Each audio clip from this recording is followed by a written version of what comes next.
শুভ সন্ধ্যা সবাইকে। ওই বাজে 6:45টার মতো, আর বাইরে কিন্তু সব বাড়িতে সন্ধে পড়ে গেছে। আজ সোমবার, ওই জন্য মেয়ের মাস্টার এসছে পড়াতে, তো মেয়েকে পড়াচ্ছে।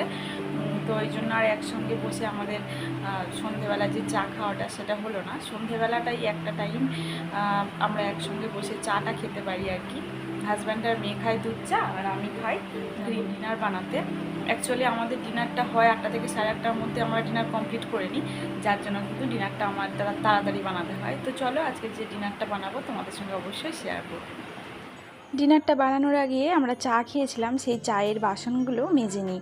আমার বেসিনটা একটু ছোট, তাই যখন যেটুকু বাসন পড়ে আমি টুকটুক করে মেজে রাখার চেষ্টা করি।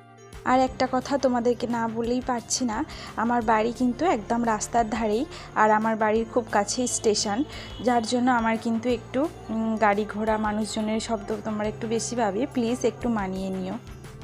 আর আজকে ডিনারে বানাবো চাউমিন। আর কি বলো তো, আমাদের যেহেতু অনেক শারীরিক সমস্যা আছে, যার জন্য কিন্তু আমরা ওই যে ময়দার চাউমিনটা একটু অ্যাভয়েড করি। তাই আমার হাজব্যান্ডকে বলেছিলাম আটার চাউমিন আনতে, আর নিয়ে এসছে দেখো আটার চাউমিন, তোমাদেরকে দেখিয়ে দিলাম।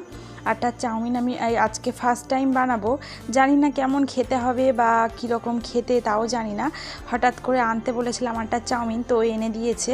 যেমনভাবে রান্না করে চাউমিন, মানে ময়দার চাউমিন যেমনভাবে রান্না করে ঠিক তেমনভাবেই কিন্তু আটার চাউমিনটা বানাবো আর কি। আর চাউমিনের প্যাকেট যখন কিনেছিল না, ওর সঙ্গে আবার একটা কাঁটা চামচ ফ্রিতে দিয়েছিল। আর আমি চাউমিনটা সেদ্ধ করে না ঠান্ডা জলে একটু ধুয়ে নিয়েছি। চাউমিনটা সেদ্ধ করার পরে ঠান্ডা জলে ধুয়ে সামান্য একটু তেল মাখিয়ে রেখে দিলে চাউমিনটা কিন্তু আর জড়িয়ে যায় না, একদম ঝরঝরে হয়ে থাকে। আর তারপর একটু ডিম ভাজা করে নিলাম। ডিম ভাজাটা করলাম নিজের জন্য বলতে পারো, আমার মেয়ের ডিমে খুব অ্যালার্জি, মেয়েকে দেবো না ডিম, তো নিজের জন্য অল্প একটু ভাজা করে নিয়েছি। আর এদিকে দেখো আলু পেঁয়াজ একসঙ্গে সব ভাজা করে নিয়েছি। আর আমরা তেলটা খুব কম খাই, যার জন্য তেলটা একদমই কম দিয়ে করেছি। আর কড়াইতে একদম পুরো জড়িয়ে গেছে তেল কম দেওয়ার জন্য। চাউমিন রেডি হয়ে গেছে, আমি আর মেয়ে চাউমিনটা খেয়ে নিচ্ছি। আর খেতে কিন্তু খুব টেস্ট হয়েছিল। আর আমার হাজব্যান্ড ভাত খাবে, সারাদিন ভাত খায়নি।